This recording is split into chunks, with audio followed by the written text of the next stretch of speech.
Okay. I am, sure. I will call this meeting to order of the Harney County School District number 3 Board of Directors. Everybody rise. I pledge allegiance to the flag of the United States of America and to the republic for which it stands, one nation, under God, indivisible, with liberty and justice for all.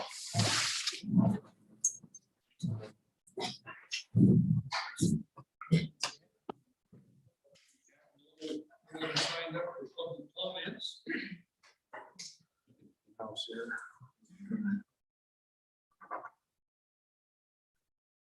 So we will move right on to the consent agenda, which we can approve all with one action. Meeting agenda, the minutes from the following meetings, February 9th, 2021, regular board meeting, February 2021, financial reports and bills, and extra duty contracts for VHS. I move to accept the consent agenda as presented. I'll second. Been moved and seconded to accept the consent agenda as presented. All in favor, raise your right hand. Aye. Reports and presentations. School student service tech reports are included in the board packet. And we also have a presenter tonight, the principal of Slater Schools, Stephanie Lardy. The floor is yours, Ms. Lardy. All right. So hopefully you have it, right? Yes. Perfect. Because I have lots of good pictures in it. So first thing to report is March 1st, all students are back in the building full time. We are adjusting well and everyone is happy. There's a lot of learning going on. And I want to thank every single department at Slater for the smooth transition back full time to our school. It took everybody and it went smooth. March 1st through the 4th was Classified Appreciation Week, and also it was Dr. Seuss's birthday. So we kind of tied them together and celebrated and honored our classified staff every day through a Dr. Seuss theme. So you can see we decorated our halls, doors, the staff room, all kinds of things. Many people dressed up. And provided many different snacks for our classified staff. We have started a positive focus on attendance for our Bulldogs, and March 1st was the 100th day of school. And we had 24 Slater Bulldogs with perfect attendance for all 100 days. So we celebrated by giving them each a Hershey bar and then a light up headband. So it was quite the hit. Mrs. Seiler handed out treats for students with perfect attendance for the month of February. We had 170 students earn a treat for perfect attendance. So we're gonna step up the bar a little bit, and the month of March, the class with the highest attendance percentage will earn an ice cream party.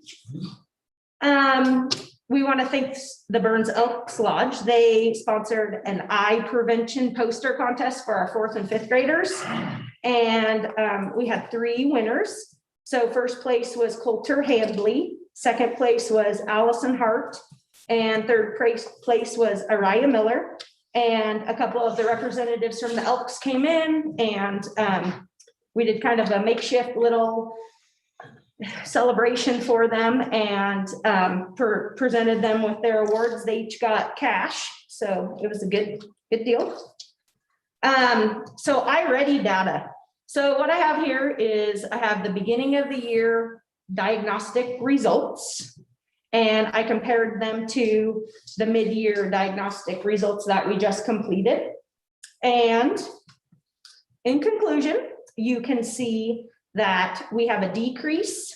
So we decreased from 13% down to 8% of our students that are 3 or more grade levels below. And then if you're looking on the charts there, that's the red with the black horizontal lines there, or diagonal lines. The next bar that we look at is the red one, and we decreased from 30% down to 16% of our students that are 2 grade levels below. And then the yellow represents students that are 1 grade level below. And we actually increased from 36% to 40%. So in conclusion, we're moving some of those reds over to the yellow and even into the green. We increased from 12% to 19% of our students that are on grade level. And then we increased from 9% to 17% of students that are above grade level. So you can see that we are moving in the right direction there. Our enrollment is steadily increasing. We're up to 340 kids. And upcoming events we have are this week, the Lions vision screening is coming into our school. And then next Thursday, we have a Bulldog Assembly. You can log in on Google Meets or Facebook Live. And then next Thursday is the end of our 3rd quarter, and then we have spring break. So that's what's going on at Slater. Questions from the board? Will you refresh my memory, because the iReady, I'm still struggling to wrap my head around that, but when they're evaluated, it's based on the year-end mark. So even then when they're evaluated at the beginning of the year, it's towards what they should know at the end of the year. Is that correct, or It is. does that make any sense at all? So it's adaptive. So when they get on, it starts by asking, truly, I feel like it starts really hard. And then it adapts as they get it right or wrong. So it's just simply asking questions from below grade level and above grade level to figure out where they're at in certain domains. So versus, and then it creates goals for the student to say, in a year, this would be a typical amount of growth to expect. And then they give them a stretch goal. And sometimes that's simply the goal is to get them on grade level or get them 1 grade level below instead of 2 or more grade levels below. Is the grade level expectation measurement at the end of the year, or when they're measured mid-year, is it a mid-year? I think it's mid-year. So It's current. It's current. by early, mid, or late, I think is Yeah. the correct terminology, Yeah. based on where they score. So it'll tell us, obviously the goal is that in the middle of 3rd grade, they're all at mid 3rd grade. We know that's not the case, but that would be an ideal world. Okay. Thank you. It's based off where they should be at that given time. At that given time, where Easy CBM was end of year and iReady is current. I bet that's what Yeah. I'm confusing it with. Right, That was because part we of it. just transitioned from Easy CBM to iReady. And it was at the end of the year, they should be here, and iReady is not, it's current. Okay. Yeah. Thank you. Yep, Thank you. yep. All right, next up on the agenda is the superintendent's report. Mr. Quick. All right, so last month, report that Karen and I were looking into some PERS bonding. We get some direction probably right after the board meeting the following day that said that our district's actually in a super good financial state of being with PERS. We already have a side account with them, and our side account is, I wouldn't say hefty, but it's Well funded. it's well funded, and there was no reason for us to go out for additional bonding. So we kind of ducked out of those conversations at this point, but I do know that with the PERS, our district's sitting really well, and that's really because of previous superintendents way back in 2000 and probably 5. I think they started doing the first ones and have been progressive on that one. So we're in a good financial state with PERS. I also reported that we had applied for two grants. One is a seismic assessment TAP grant. The other was an environmental hazard assessment grant. While they haven't given us an official announcement, I did notice on their website this morning that we've been accepted for those. We applied to another Oregon business grant that's worth up to $5 million to take care of any retrofits you might have within your facility. So these grants will open us up to potentially some.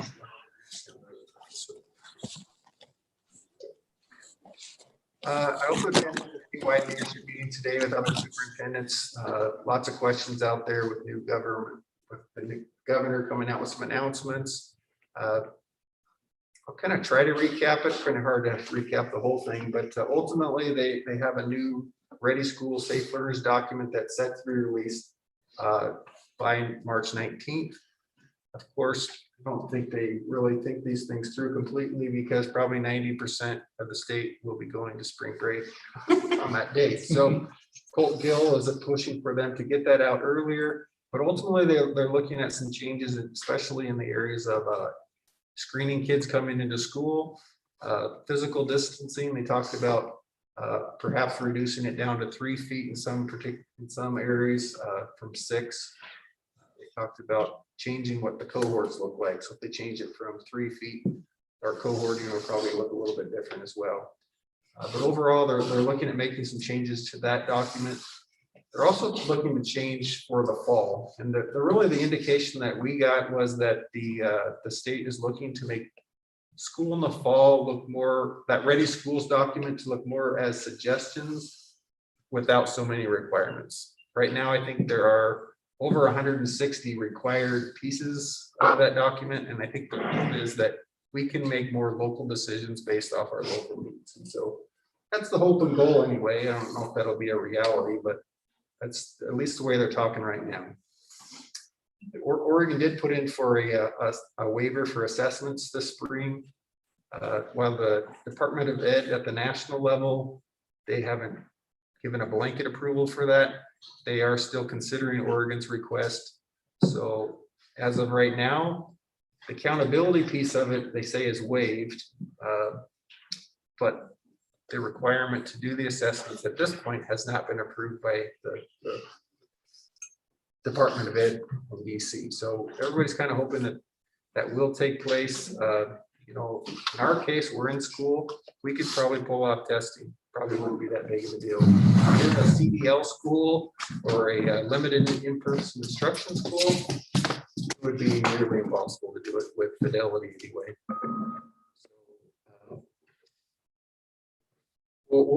We should know that by the end of the month, hopefully.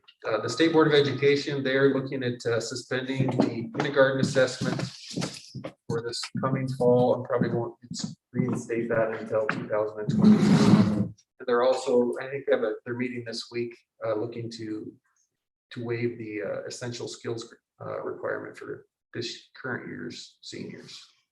So still kind of waiting on that kind of thing. They also said that they would have new, and perhaps it'll be the new guidelines coming out soon, but graduation exercises, ceremonies will all be based on the indoor and outdoor guidance at the time. So in May, we'll really be reliant upon what that guidance looks like to see what we're going to do. I know the high school principal will be super excited about that one. Hopefully we're in a green county and hopefully we're able to have a somewhat normal graduation. I can't imagine we pack in the gym, but I think we can probably do some things differently. And then I just have a couple items. Maybe we can tack it on at the end of the agenda when we get to requests or under discussions. I'd really love to hear from the board and talk about the status of this particular building. I've had in the last couple months, at least 3 people approach me about affordable housing. This is a potential. They're looking at this as a potential site. They're like, would you be willing to sell? And so I guess I'm just curious as a board, where you see the direction of this building going. And then the other thing, I'd love to have some discussion about charter schools and your direction in terms of inter-district agreements. You know, do I sign off on them? Do I just allow school choice right off the board? Do I fight those or not? I just would really love to have some direction from the board on where to go with those, because there are people starting to think about the fall already and what they want to do. So we'll talk about that later in the discussion. So I'm going to mark to bring that up. All right, thanks. Any questions of Mr. Quick? We'll address those other things he mentioned when we get down to the end of the agenda here. Okay, under action items, donations.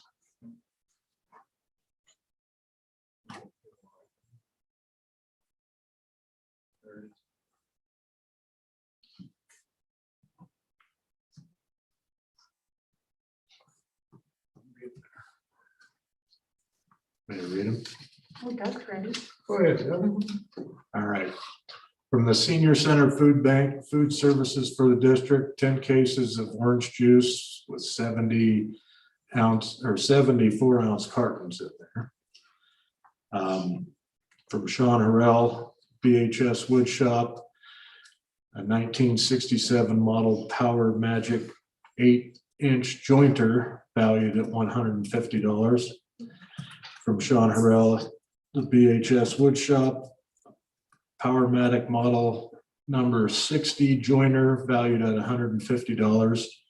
And from Nancy Norris to Monroe Mechanic Shop, a 1997 Dodge valued at $600. I will make a motion, we accept the donations as read. Second. Discussion. I didn't know if the surplus item had something to do with those donations when that came in. I couldn't remember. I'll be honest, that looks exactly like the one I put in there, but I don't know. Because he donated that, but then there is a surplus. That, Which one? is it the same thing?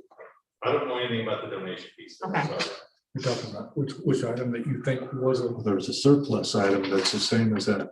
So the Model surplus 19. item is the next item down on number 7. yeah, It's in 1967. that's the one that we're looking to get rid of through surplus.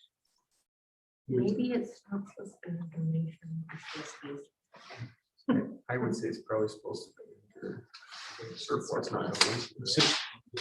I think it's the same thing. 1967 model Power Magic 8-inch joiner valued at $150 should be stricken from the donation list. Both of them. Both of them. Yeah. Okay. So the actual donations we would be The accepting orange here. juice and the Dodge. Yeah. The orange juice, so let's redo that motion, Doug. But I'll make a motion to accept the donation of the Dodge and the orange juice. Thank you. Second. Okay, it's been moved and seconded to accept the donation of the orange juice from the Senior Center Food Bank and the 1997 Dodge from Nancy Norris. All those in favor? Aye.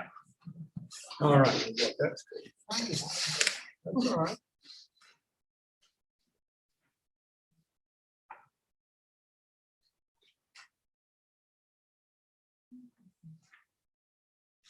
Okay, now under surplus items, 1967 model Power Magic 8-inch joiner valued at $150.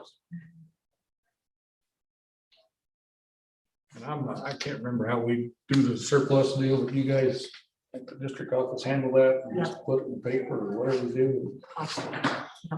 Are you surplusing that other thing too? It was the same thing. I think I was asking. you to Oh, it's mention. one. Sorry, Okay, I got the. Those two items you read were actually one item. one item together. Okay. Confusing. I'll make a motion that we surplus that thingamajig. It's been moved and seconded to surplus the 1967 model Power Magic 8-inch joiner valued at $150. All those in favor? Aye.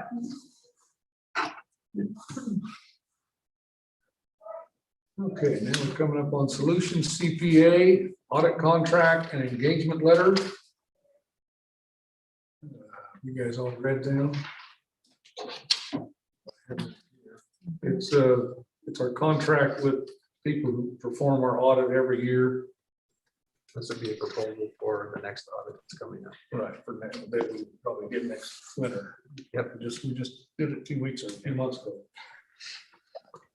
We have the actual documents here ready for my sake. Pretty standard housekeeping type thing, but any question? I would entertain a motion then.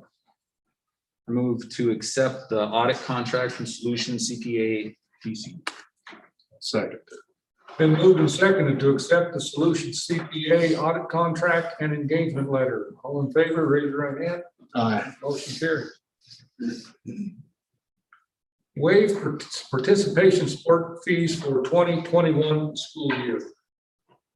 Instead of having the superintendent just waive that, I thought it might be, wise to put that in front of you as a board and do that. It would be my recommendation to waive the sports fee, or the seasons are shortened. Is it gonna cause any headaches if any students paid them? I mean, refund wise, so it's just, We didn't collect them I at the don't very think beginning. of the anybody year pays just them. because Yeah. yeah. And if we get anything done in this OSA second season, which is looking doubtful, and the third season is actually track and baseball. Track, baseball, yeah, softball. And I'm pretty sure we're never gonna see wrestling or basketball until next year, but that's just. my Still, we're opinion. still holding out hope. Don't say that. Okay, then. Need a motion to waive the participation sports fees for 2021 school year. I'll make a motion to waive the participation fee for this sports year. Second. Been moved and seconded to waive participation sports fees for 2021 school year. All those in favor? Aye. 21-22 certified contract renewals and extensions / non-extensions. So we have in front of you a list of all the teachers and this the licensed staff. For the first one there, whether they're a first year teacher, second, third year, and your contract staff. They are all being recommended for renewal for the next school year. I did not get it. Some of them will be extended through a two. The third year probationary will move into a 2-year contract, and the contract staff will continue to stay in a 2-year contract.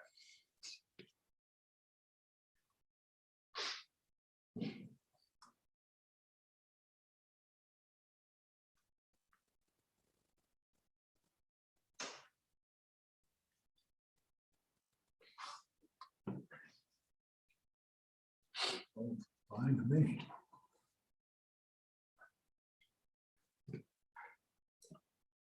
So just for my education, after a third year probationary period, what do they consider? And they become contract teachers. Okay. That's all. Then they Okay. could be offered 2-year. I just didn't go down the list long enough. One retired, rehired. Okay, so that's Jim. Okay.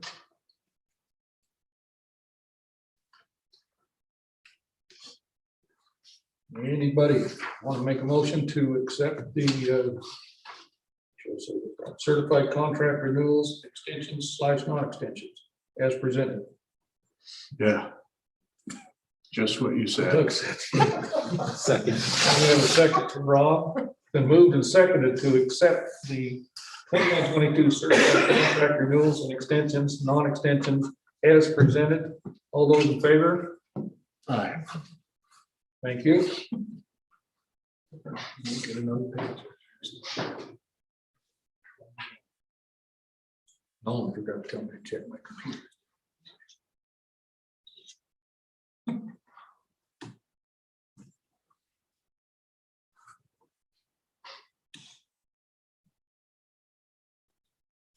Okay. 21-22 administrator contract renewals and extensions / non-extensions. You have them all there in front of you, interim administrator, first year probationary, second year probationary, third year probationary, and contract administrators. I know all these people.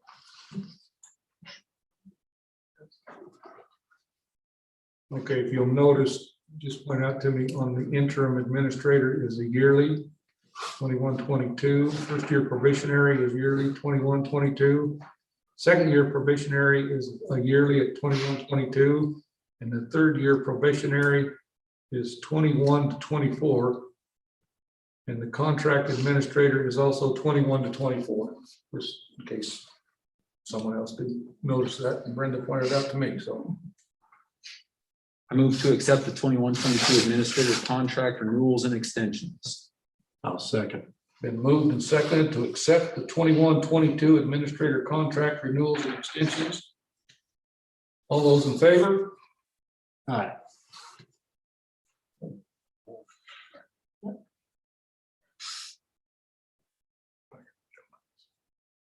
My fingers just don't work.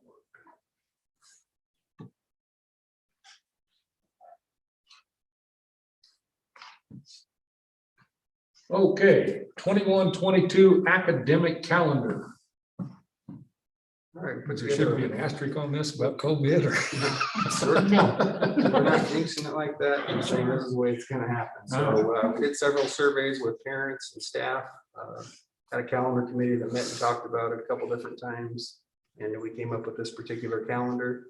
This one has students starting on August 23rd, ending on June 2nd. And when we did the surveying, it was probably 2-1. I think it was, I want to say 67% in favor of this calendar over another option that was essentially the same, that ended June 9th instead of June 2nd.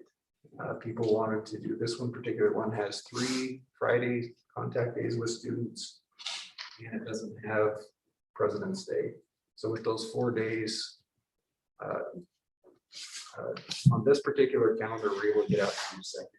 So, for the most part, felt 3 days or 3 Fridays were worth it to get out a little bit earlier. So with that, where are they gonna have graduation? So I'll ask Mr. Medley to see where it falls in with the look at state events, but most likely it would happen on the weekend of the 27th or the 28th of May. Okay.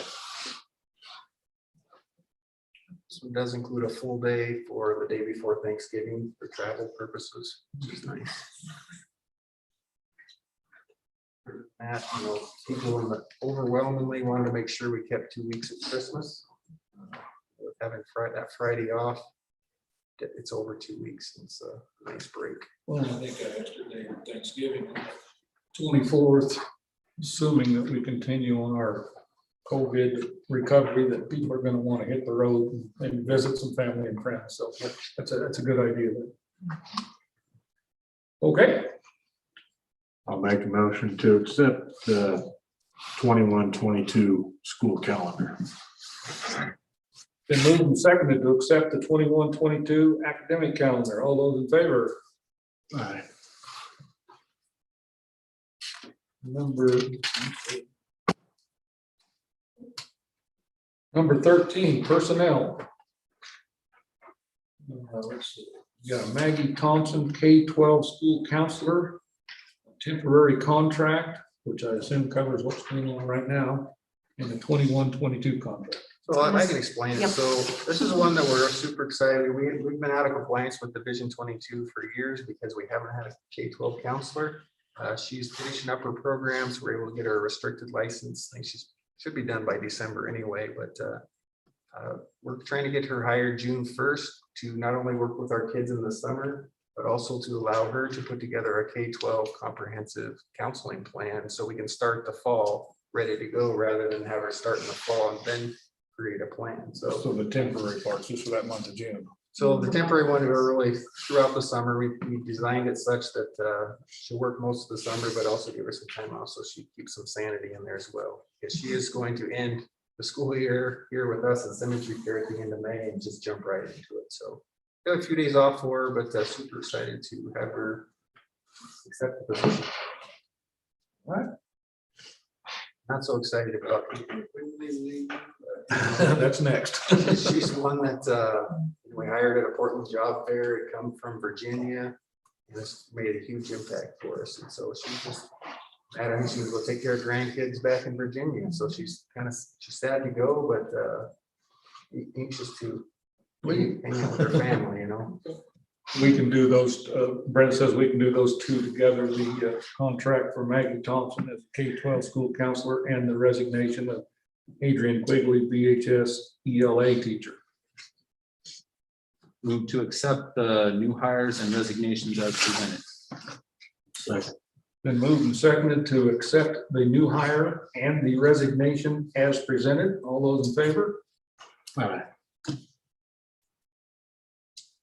Board policies, third read, LBEA. Remember this one?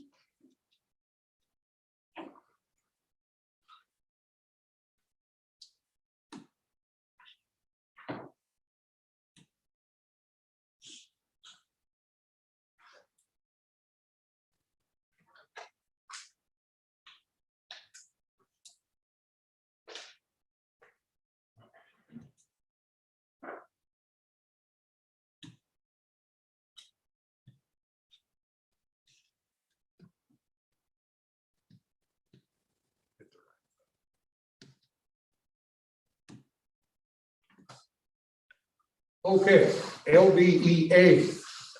Adopted 4/14/15. Do you want me to read this whole thing?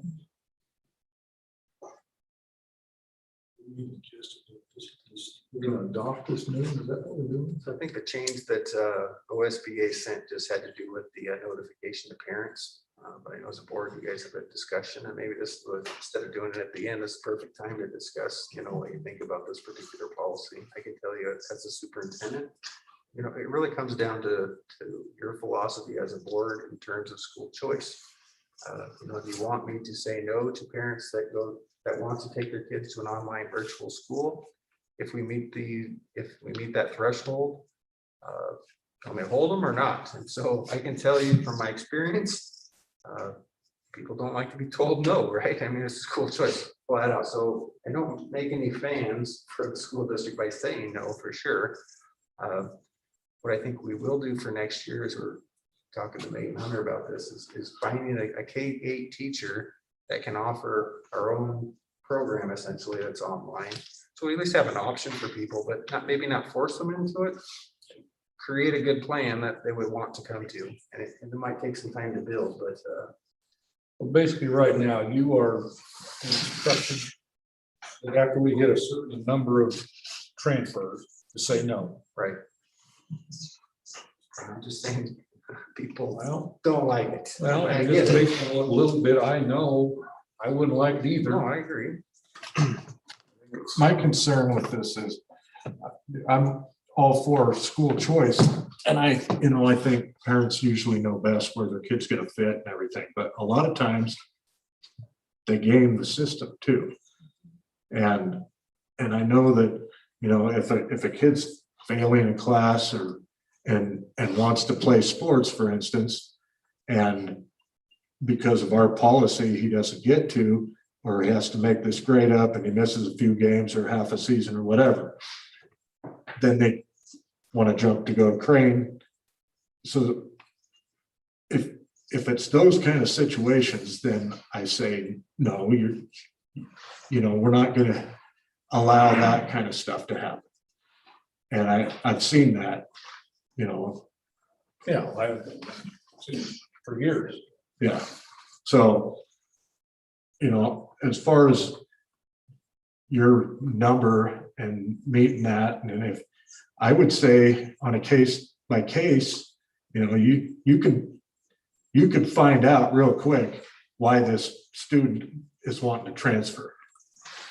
And if it's for the right reasons, then fine. If it's to game the system, then no. So basically what you're saying is give our superintendent a very wide Yeah. range of what he can make his decision on. Yeah, So in terms of elementary schools, elementary students, they're not probably trying to game the system for sports, right? right. Yeah, and if they go to the virtual school, they still have to have a grade point average. True. And we can still check on that if they want to play for us. Right. But if they're just simply going out to Crane so that they can play football because they might not hold them to the same standard, then no. Yeah, that's different, sure. And that would be in terms of going out to Crane, that would be an inter-district transfer agreement, and those are, you can always say no on those ones. That's, that one's operated pretty well in the past. They have a mutual agreement. Yeah. So as this policy is written, Steve, as the person making the decisions, what are your suggestions? To adopt it? Or would you like to see So some? this one just, it says will not, and so Yeah. if you want to change the will to may, I don't know what the perfect thing is here, or Where's the will on it? it's in the first sentence in. No, second sentence. So when the established percentage is more than 3%, the district will not approve additional student enrollment in virtual public charter schools. So that I could say the district will have the option of.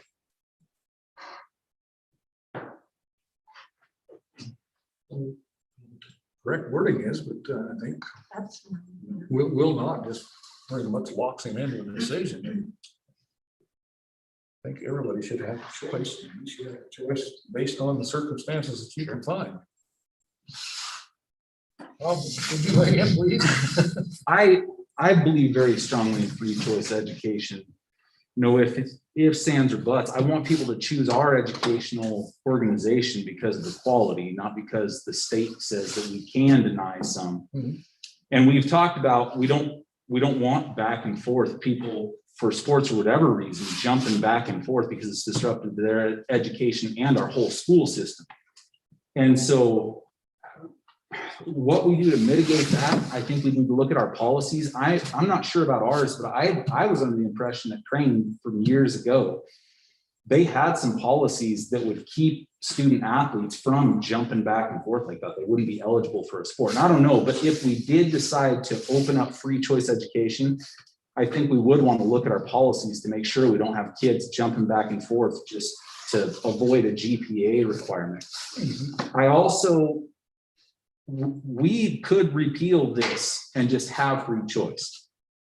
My concern, if we try to use discretion, it opens us up to legal liability, especially with all these discussions now about equity. And I was just talking to someone today, and there's whispers at a state level about lawsuits against the Oregon Department of Education because of their revised statutes or administrative rules that allow this is considered inequitable because if a school reaches that 3% mark and then denies a virtual school access to a kid, they can claim that it's inequitable. I think it would be, I mean, for me, I'm in favor of free choice education. Free means free for all. And I think it would limit our legal liability of picking and choosing some. There's a lot of choices of what we can do. I mean, we could do by grade level, say this percentage, as long as we have a policy before the school year. I think the most simplified would be to not deny any. And, oh gosh, dang it. Oh, there's something else. Mr. Quick was talking about, or something that he said. Might have had to do with the interdistrict transfers. I can't remember. Anyway, that's how I feel about it. I would just as soon repeal this policy in its entirety. And Doug, your feeling was repealing it in its entirety would. Well, I see what you're saying. Just And I, before we repeal it completely, I'd want to weigh in with the OSBA legal, just to make sure. Because sometimes if it's a required policy or an optional policy, I was just kind of curious to see if they're in. We need to have a policy that addresses charter school students or not.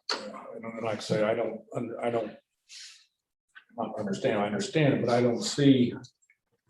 Maybe it happens, students jumping from one district to the other academically, other than for the grade ratio or the grade point requirement for extracurricular activities. I've seen that for years with Burn students going out to Crane because they got kicked off a team or they were ineligible, but they can go out there. But that shouldn't have any bearing on a family that wants their kid to attend a different school in a different district academically because they feel that if they feel that child's going to get a better education elsewhere, I'm on board with you there. They should have that choice.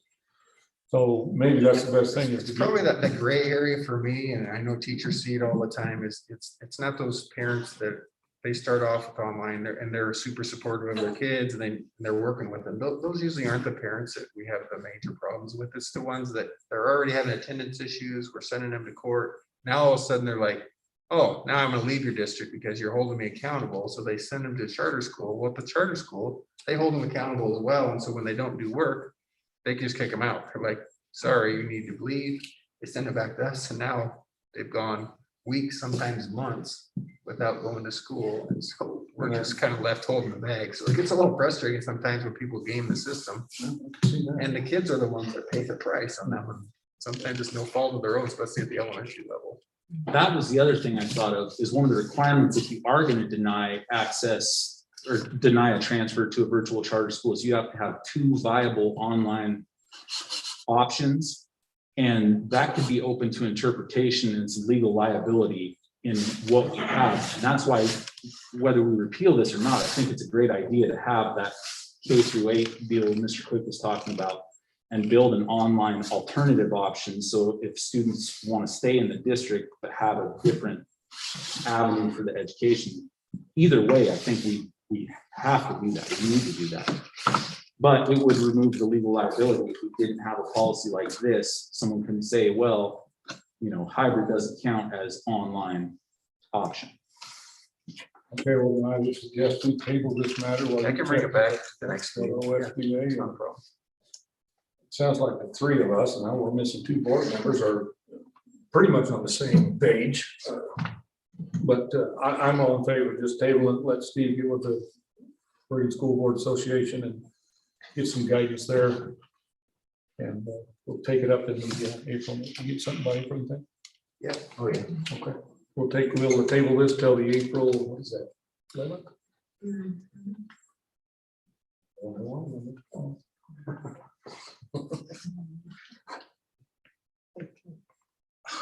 You missing it? 13.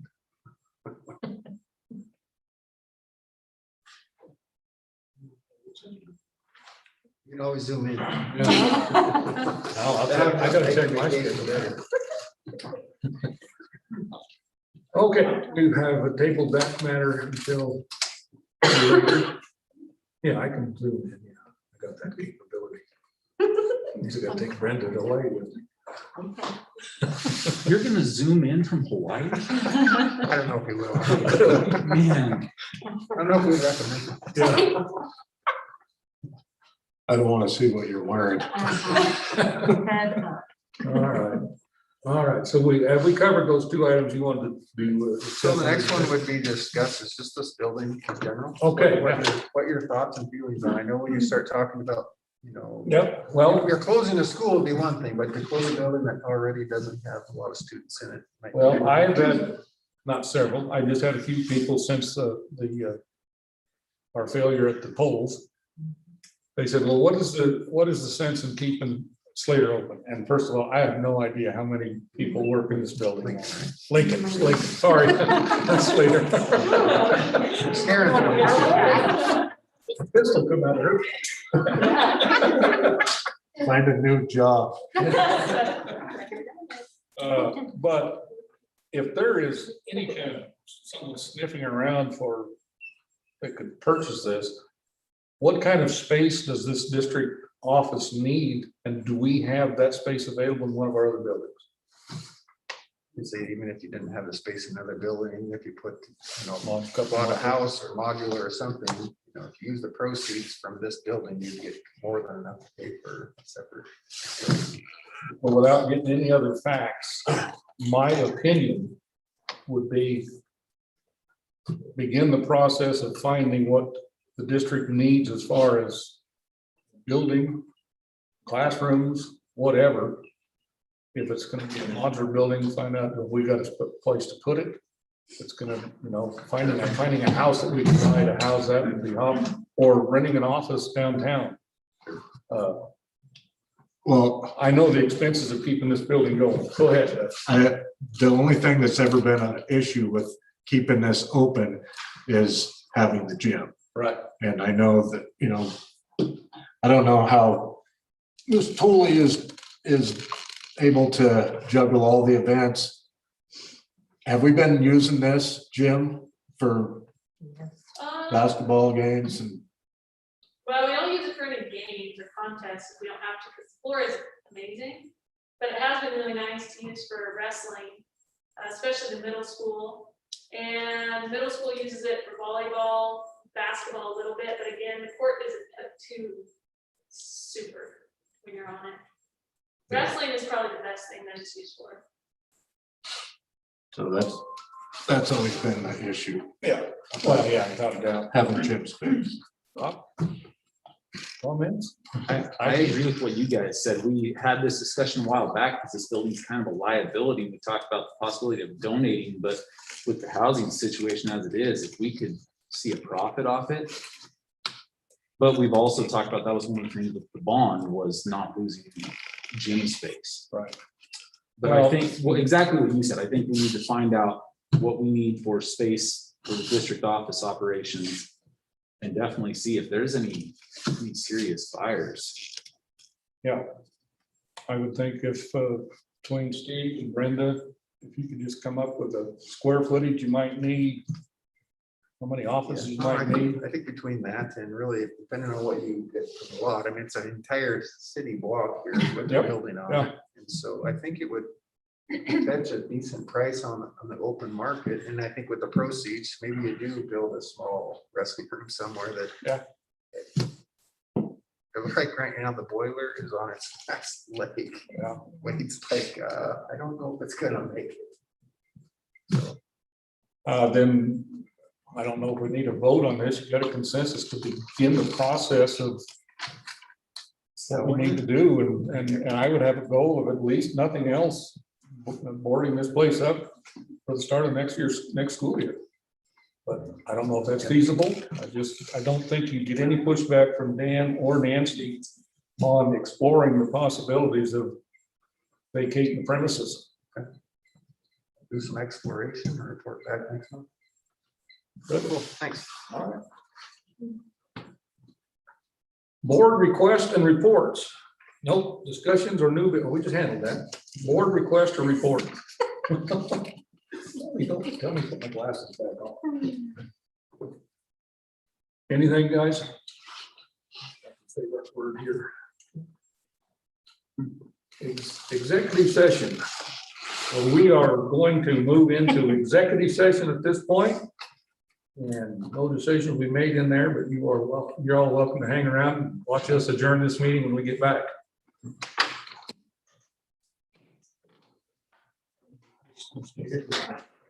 Across.